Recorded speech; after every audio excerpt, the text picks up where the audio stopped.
미국에 가면요, 고층 아파트들이 굉장히 많이 있습니다. 어느 대학 쪽 주변에 30층이나 되는 높은 아파트가 있었습니다. 그 맨 꼭대기 30층이 월세가 제일 싸기 때문에 이 대학생들이 높은 층을 선호합니다. 자, 가난한 세 사람의 대학생들이 함께 어울려서 30층의 방을 얻어서 자취 생활을 하고 있었습니다.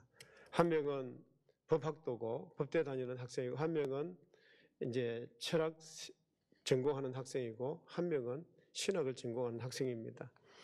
이 세 사람이서 같이 자취 생활을 하다가 이제 뭐 시장을 좀 봐야 될 것 같아서 음식을 좀 반찬거리도 좀 사야 될 것 같고 해서 세 사람이 같이 이제 그 마트를 간 것입니다. 마트를 가서 반찬거리도 사고 장을 보고 해서 이제 자기들 방으로 가려고 아파트에 왔는데 때마침 정전입니다. 물어보니까 시간이 좀 걸릴 것 같다는 거예요. 웬만하면 기다렸다가 엘리베이터를 타고 30층까지 올라가고 싶은데 시간이 뭐 1시간 넘게 걸린다 그러니까 막 그러면 우리 올라가자. 뭐 놀기 삼아 운동 삼아 올라가자. 그렇게 해서 세 사람이 같이 올라갑니다. 자, 올라가는데 한 학생이 이렇게 제안을 합니다. 우리 그냥 심심하니까 자기 전공한 거를 10층씩 올라가면서 좀 소개도 하고 이야기도 좀 해주는 걸로 하자. 그렇게 했습니다. 그래서 이제 1층에서 10층까지 올라가면서 이 법학도가 법대생이 이제 법에 관해서 이야기를 합니다.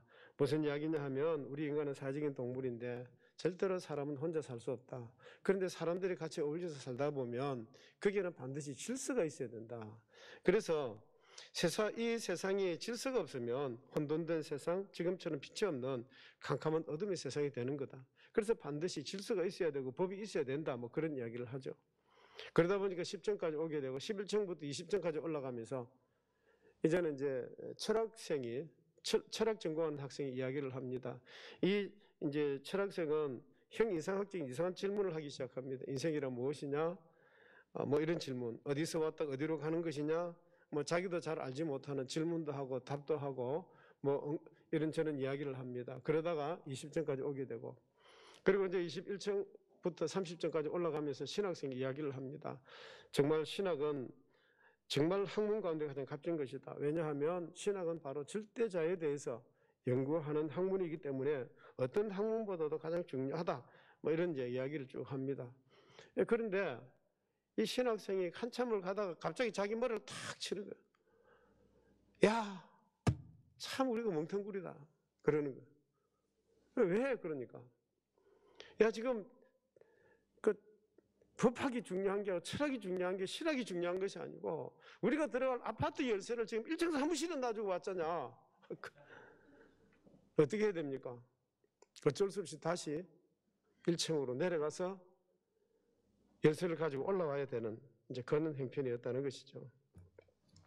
여러분, 어쩌면 우리 주변에 이와 똑같은 사람들의 모습이 많이 있습니다. 뭐냐 하면 중요하지 않은 것에 자신의 인생을 투자하는 사람들이 얼마나 많이 있습니까? 정작 중요한 것에 신경을 쓰지 않고 중요하지 않은 것에 신경을 쓰는 사람들이 너무 많습니다.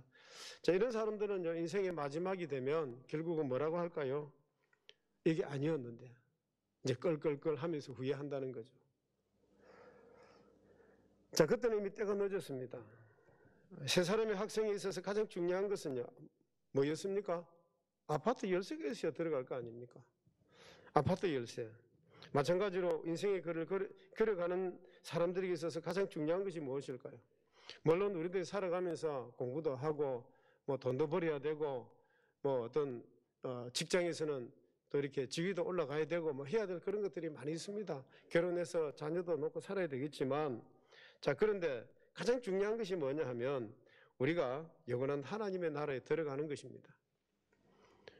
우리가 이 땅에 살다가 여기서로 끝나는 것이 아니고 그 다음 세계가 있기 때문에 그 영원한 하나님의 나라에 들어가는 것입니다. 자, 여러분, 하늘나라의 문을 열 수 있는 열쇠가 있습니다. 어떤 사람에게 그런 열쇠가 주어질까요? 한 번은 예수님께서 가이사랴 빌립보라는 곳에 가시다가 제자들에게 물었습니다. 너희들은 나를 누구라 생각하느냐? 그때 시몬 베드로 이렇게 대답을 합니다. 마태복음 16장 16절 같이 읽어보십시다. 시몬 베드로가 대답하여 이르되 주는 그리스도시요 살아계신 하나님의 아들이십니다. 네, 주님은 살아계신 하나님의 아들입니다. 이렇게 고백을 하니까 예수님의 대답이 뭡니까? 16장 19절 같이 읽어보십시다. 내가 천국 열쇠를 내게 주리니 너가 땅에서 무엇이든지 매면 하늘에서도 매일 것이요 너가 땅에서 무엇이든지 풀면 하늘에서도 풀리리라 하시고. 자, 여러분, 베드로에게 뭐라고 합니까? 내가 천국 열쇠를 내게 주리니. 그러면 천국 열쇠는 베드로에게만 준 것입니까? 아닙니다. 여기 계시는 여러분 모두에게 천국 열쇠를 다 주셨습니다. 자, 그게 뭐냐 하면 우리가 많이 배워야 천국 열쇠를 가질 수 있는 것 절대로 아닙니다. 내가 뭐 돈을 많이 벌어야 내가 천국 열쇠를 가질 수 있는 것 아닙니다. 내가 뭔가 학문을 많이 뭐 이렇게 어떤 지위가 높아지 이래서 내가 천국 열쇠를 가질 수 있는 것이 아니라는 것입니다. 자, 여러분, 우리가 잘 아는 요한복음 3장 16절 말씀 같이 한번 읽어보십시다. 하나님이 세상을 이처럼 사랑하사 독생자를 주셨으니 이는 그를 믿는 자마다 멸망하지 않고 영생을 얻게 하려 하심이라 그랬습니다. 여러분, 하늘나라의 문을 열 수 있는 열쇠는 뭐냐 하면 그를 믿는 자마다 멸망하지 않고 영생을 얻게 하려 하심이라 그랬습니다. 하늘나라의 문을 여는 열쇠는 뭐냐면 믿음입니다. 하나님의 아들을 믿는 그 믿음입니다. 이 믿음이 우리들에게 주신 열쇠인 것입니다. 그만큼 믿음이라고 하는 것은 우리 인생에 있어서 없어서는 안 되는 정말 중요한 것입니다. 그래서 오늘 우리 읽었던 이 본문을 통해서 천국 열쇠가 되는 믿음의 중요성에 대해서 다시 한번 이제 생각해 보려고 합니다. 여러분들이 지금 목장에서 계속해서 우리 기독교의 가장 기본적이고 가장 기초적인 것을 지금 공부를 하고 있습니다. 여러분, 그거 책을 다 모아두십시오.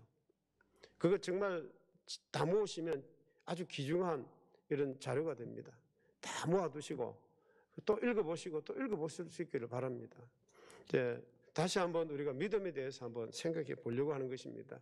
우리 히브리서 11장 6절 말씀을 다시 한번 읽어보십시다. 같이 읽습니다. 믿음이 없이는 하나님을 기쁘시게 하지 못하나니 하나님께 나아가는 자는 반드시 그가 계신 것과 또한 그가 자기를 찾는 자들에게 상 주시는 이심을 믿어야 할지니라. 자, 여러분, 첫 번째는 뭐냐 하면 믿음이 없이는 하나님을 기쁘시게 할 수 없다는 거죠.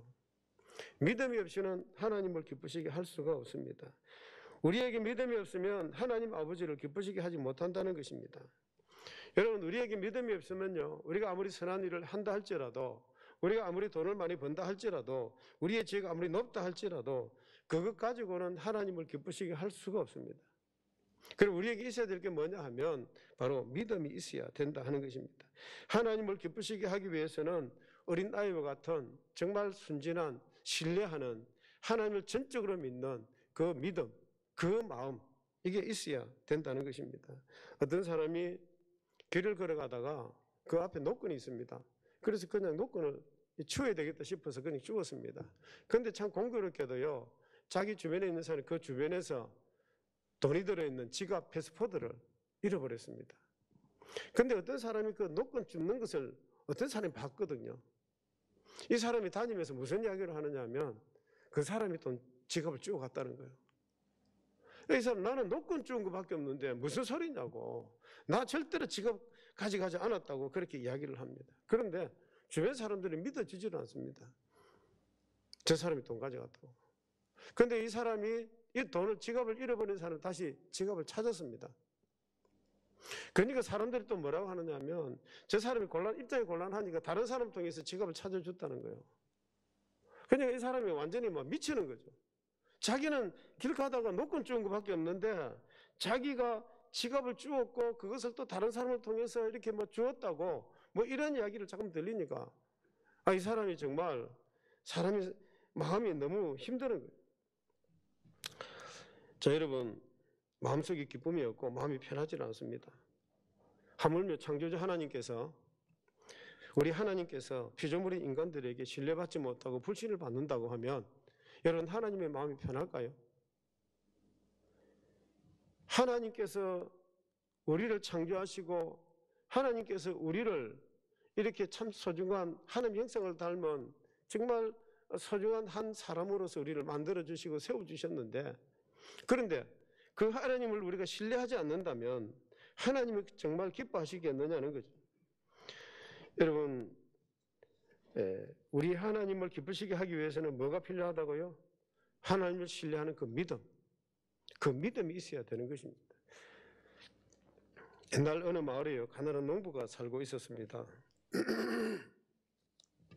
이 농부는요, 정말 그 어머니, 우리 어머니, 홀로 계시는 그 어머니를 정말 지극히 그렇게 모셨습니다. 얼마나 잘 모셨는지 동네에 효자라고 소문이 다 났습니다. 자, 그런데 그 동네에 또 부잣집 아들이 또 하나 있습니다. 자기도 부모를 잘 모신다고 애를 쓰는데 자기 보고는 효자라는 소리를 절대로 안 하는 거예요. 근데 그 가난한 집에 그 아들을 보고는요, 효자라고 그렇게 자꾸만 소문이 나는 겁니다. 그러니까 너무 궁금한 거죠. 도대체 가난한 집에 그 농부는 어떻게 해서 그렇게 어머니를 모시길래 효자라는 소리를 들을까? 너무 그게 궁금한 거죠.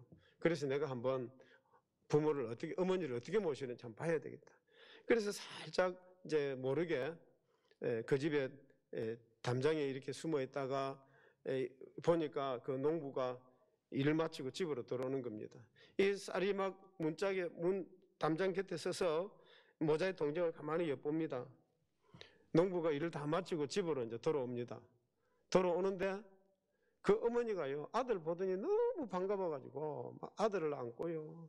그리고 아들을 이제 뭐 마루에 앉혀놓고는 어머니가 나가서 대야에다가 물을 떠와가지고 야야 얼마나 힘들었냐 그러면서 막 발도 씻겨주고 수건을 가져와서 막 발도 닦아주고 막 그러는 거예요.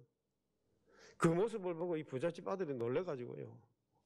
그런데 그 어머니가 또 그러더니 또 뒤로 가가지고 아들아 너무 힘들었지, 발이 얼마나 아팠느냐 하고 막 안마도 해주고 막 이러는 거예요. 이 부잣집 아들이 세상에 저 불효의 자식 같은 놈이 그 어머니를 안마해드리고 어머니 발을 씻겨드려도 뭐 할 텐데 어머니가 아들을 보고 저라는 화가 나가지고 쌀이 문을 활짝 열고 들어가면 이 불효의 자식 같은 놈 그러면서 막 이렇게 욕을 한 거예요. 세상에 너 같은 불효의 자식은 처음 본다면서. 아니 늙으신 어머니께 발을 씻기게 하고 어깨를 주무르게 하는 불효막심한 놈이 어디 있느냐고. 딱 그러니까 이 농부가 이렇게 말을 하는 겁니다. 저는 어떻게 해야 효도하고 어떻게 해야 불효하는지 잘 모릅니다. 그러나 나는 어머니께서 원하시면 나는 뭐든지 해드립니다. 맛있는 음식 먹고 싶다 그러면 어떻게든지 구해드리고 또 어머니가 뭐 원하시는 것을 해드리고 어머니께서 제 발을 씻어주는 것을 기뻐하시고 제 어깨를 주물러 주시는 것을 기뻐하시기 때문에 그냥 제 몸을 그냥 맡겨드린 것밖에 없습니다.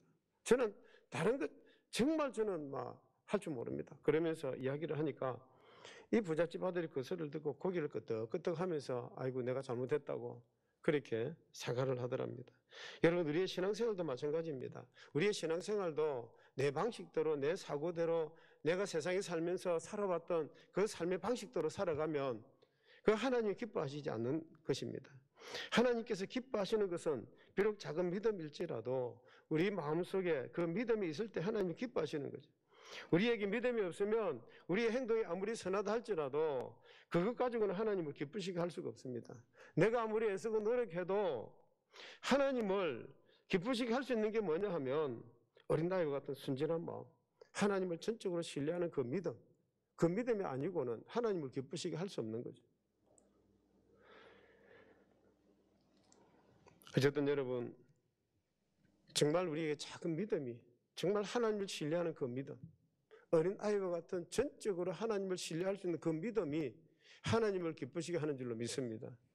자, 우리 히브리서 11장 6절 한번 더 읽어보십시다. 같이 읽습니다. 믿음이 없이는 하나님을 기쁘시게 하지 못하나니 하나님께 나아가는 자는 반드시 그가 계신 것과 또한 그가 자기를 찾는 자들에게 상 주시는 이심을 믿어야 할지니라. 자, 두 번째는 뭐냐 하면요, 첫 번째는 믿음이 있어야 되는 거고 두 번째는 뭐냐 하면 하나님께 나아가는 자는 반드시 그가 계신 것을 믿어야 된다는 것입니다.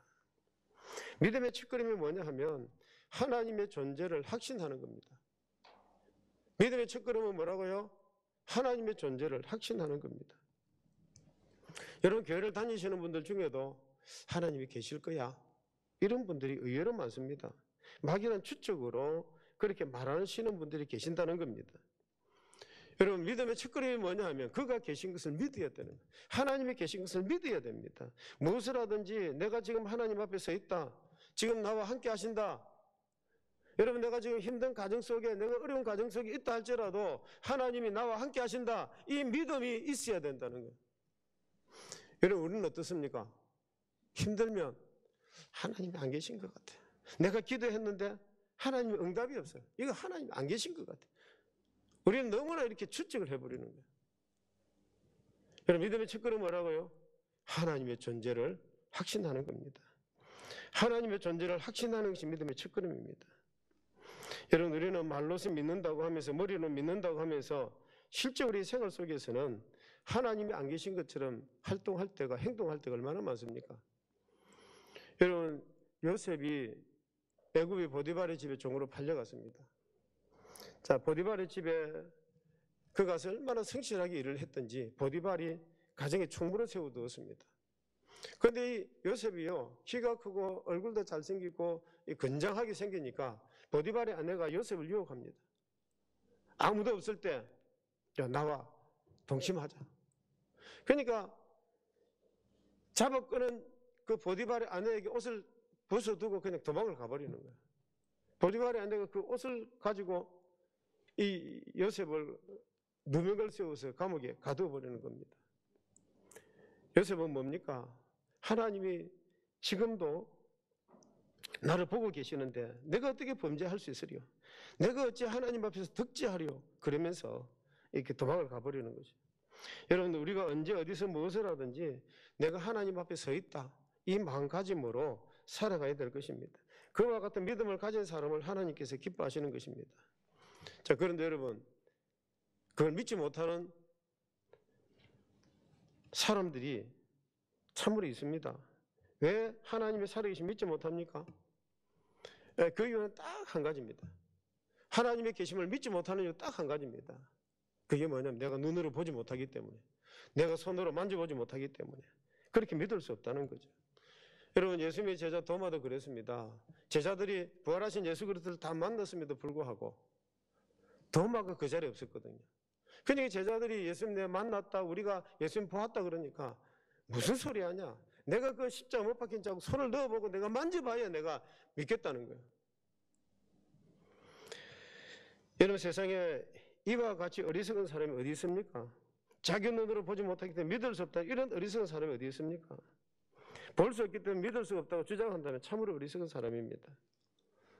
여러분, 지금 이 예배당 공간 안에도요, 여러분의 눈에 보이지 않는 많은 전파들이 있습니다. 여러분들이 휴대폰을 가지고 전화를 걸고 여러분들이 동영상 보고 그거 할 때 그게 뭐냐 하면 전부 전파가, 눈에 보이지 않는 전파가 이렇게 오는 거예요. 여러분, 차를 타고 다니면서 내비게이션 여러분들이 그 틀고 가자, 주소를 찾아가지 않습니까? 그 내비게이션도 전부 저 하늘의 인공위성을 통해서 다 이렇게 전파가 오고 있는 거예요. 내 눈에 안 보이기 때문에 그게 있을 수 없다? 여러분, 그거는 우리가 이 잘못된 것입니다. 눈에 보이지 않는 것들이 얼마나 많이 있는지 모릅니다. 제가 우선 이야기 하나 하겠습니다. 옛날 어느 마을에 쌍둥이 형제, 일란성에 쌍둥이 형제가 있었습니다. 얼굴이 똑같습니다. 그런데 이제 이들이 장성을 해서 장가를 갔는데 동생이 장가를 먼저 갔습니다. 이제 얼마나 신혼의 단꿈에 이렇게 처져 있을 때입니까? 아내가 예쁘게 화장을 하고서 남편이 퇴근하고 오기를 기다리고 있습니다. 그런데 이제 퇴근 시간이 되어 가니까 문이 빠꼼 열리는데 보니까 자기 남편이 들어오거든요. 그래서 너무 반가워가지고 여보 하면서 품에 안겼는데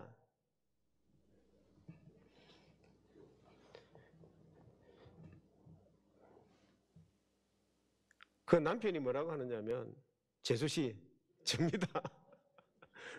일란성이고 얼굴이 똑같으니까요, 이게 구별이 잘 안 되는 거죠. 그래서 미안해가지고 숨어가지고 이제 다시 또 남편 오기를 기다리는데 진짜 보니까 저쪽에 보니까 남편이 또 오는 거예요. 그래서 너무 반가워, 여보, 그러면서 품에 안기면서 내가 조금 전에 큰 실수를 했다고, 아주바니를 당신인 줄 알고 뭐 그랬다 그러니까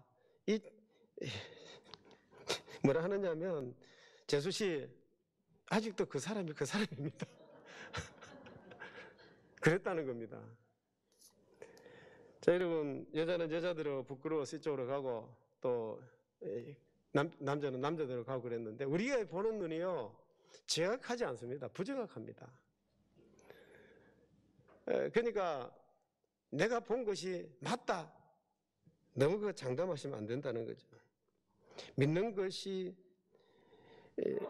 우리의 눈을 보고 믿는다는 것은 이건 부정확하다. 믿을 수가 없다는 것입니다. 우리 마태복음 5장 8절 말씀 같이 읽어보십시다. 마음이 청결한 자는 복이 있나니 그들이 하나님을 볼 것이요. 마음이 청결한 자는 복이 있나니 누구를 본다고요? 하나님을 볼 것이라 그랬습니다. 여러분, 하나님은요, 육신의 눈으로 보는 것이 아닙니다. 하나님은 믿음의 눈으로, 마음의 눈으로 하나님을 바라보는 것입니다. 여러분, 육신의 눈으로만 하나님을 바라볼 수 있다고 하면, 예를 들어서 헬렌 켈러 같은 그런 사람들, 삼중고를 겪었던 헬렌 켈러 같은 사람이 어떻게 하나님을 믿을 수 있었겠습니까? 우리 주변에도 볼 수 없는 분들이 많이 있습니다. 그런데 의외로 하나님을 믿는 사람들이 참 많습니다. 비록 육신의 눈으로 보지 못하지만 우리보다 훨씬 더 귀한 믿음을 가지고 마음의 눈으로, 믿음의 눈으로 하나님을 볼 수 있었다는 거죠. 마음이 청결한 자는, 마음이 깨끗해서 하나님을 바라볼 수 있는 여러분 되시길 주의 이름으로 축복합니다. 무엇을 하든지 언제나 하나님께서 나와 함께 하시고 지금도 내가 하나님 앞에 서 있다는 그 믿음으로 살아가시는 여러분 되시길 주의 이름으로 축복합니다. 자, 그리고 세 번째, 11장 6절 마지막 절에 있는 말씀입니다. 그가 자기를 찾는 자들에게 상 주시는 이심을 믿어야 할지니라 그럽니다. 하나님은 어떤 분이냐 하면 우리에게 상 주시는 분이십니다. 자, 여러분, 참 중요한 것은 하나님의 존재를 믿는 것만 가지고 그건 우리의 믿음이 부족합니다. 그 이유가 뭐냐 하면 귀신도요, 하나님이 살아계심을 믿습니다. 야고보서 2장 19절 말씀 보십시다. 같이 읽겠습니다. 너가 하나님은 한 분이신 줄 믿느냐? 잘하는도다. 귀신들도 믿고 떠느니라. 여러분, 귀신들도요, 하나님 계심을 믿습니다. 자, 그런데 우리도 하나님 계심을 믿지 않습니까? 하나님의 존재를 믿습니다. 하나님의 존재를 믿는다고 하면 믿는 그것으로 끝나는 것이 아니라 우리가 믿음이 이 믿는 것에서 좀 더 장성해서 예수 그리스도의 그 믿음의 분량까지 우리의 성숙한 믿음의 분량으로 우리가 자라나야 된다는 것입니다. 하나님의 살아계심을 믿는다면 그 믿음이 더욱더 자라나 성숙해서, 다시 말하면 여러분, 우리가 어떤 고난과 어려운 가운데 있다 할지라도 이 믿음으로 그것을 감당할 수 있게 되는 거죠. 미국의 선교사님 한 분이 아프리카 대륙에 가서 일평생 동안 선교사로 복음 전하는 일에 힘을 썼습니다. 그런데 참 애를 쓰고 수고했지만 열매가 별로 없었습니다. 또 그뿐만이 아니고 아프리카 선교를 하는 동안 그 열대 지방에서 병으로 인해서 그 아들도 죽고요, 사랑하는 아내마저도 그렇게 아프리카에서 병으로 잃게 되었습니다. 그러니까 마음속에 얼마나 큰 상처가 있었겠습니까? 자포자기했습니다. 그래서 나 미국으로 돌아가야 되겠다. 그런 마음을 먹고 이제 미국으로 이렇게 돌아오는 배를 타게 되었습니다. 그런데 그 배 안에는 어떤 분이 계셨느냐 하면 아프리카를 순방하고 돌아가는 미국의 대통령과 수행원들이 그 배에 함께 타고 있었습니다. 배가 샌프란시스코 항구에 도착했을 때에 군악대와 수많은 사람들이 모여서 대통령이 오는 것을 환영을 합니다. 막 빵빠레가 울리고 수많은 사람들이 성조기를 흔들면서 막 대통령을 환영을 합니다. 그 모습을 처음부터 다 봤던 거죠. 이제 마지막으로 선교사님도 이제 쓸쓸한 모습으로 홀로 내리게 됩니다. 그런데 자꾸만 눈에서 눈물이 나는 거예요. 그 눈물이 나는 이유가 뭐냐 하면 저렇게 대통령을 환영을 하고 그 수행원들 수고했다고 막 성조기를 흔들면서 그렇게 환영을 하는데 그 아프리카에서 아내도 있고 사랑하는 아들도 잃어버리고 혼자서 오는 자기를 환영해주는 사람이 아무도 없는 거예요. 그래서 자기도 모르게 눈에서 눈물이 뚝뚝 납니다. 하나님, 나는 어떻게 해서 이와 같이 초라하게 돌아오게 되었습니까? 내가 주님을 위해서 아프리카에서 얼마나 헌신하고 내 아내도 내 사랑하는 아들도 병으로 아프리카에서 다 죽었는데 막 그런 어떤 마음이 막 드는 거예요. 너무 서러워서 눈물이 막 나는 겁니다. 자, 그럴 때 그 항원의 빛이, 이 태양이 이렇게 지면서 그 항원의 빛이 자기 얼굴을 쫙 비춥니다. 이 선교사님은요, 수건으로 눈물을 닦으면서 그 석양이 지는 항원의 빛을 딱 바라보는데 갑자기 그 어떤 빛이 자기 모습 속에 싹 들어오는데요, 주님의 인자 모습이 딱 보이는 겁니다. 그러면서 이런 음성이 들립니다. 아들아, 너는 아직까지 본향이 온 것이 아니란다.